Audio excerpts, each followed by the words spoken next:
He said, Hovind, you can come speak at our college if our professors can ask you any questions they want, because we like to show to students how dumb you Christians really are. I said, I would be honored to come for that.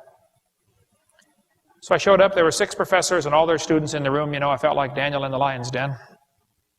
I said, folks, I got my charts out. I said, folks, I believe the Bible.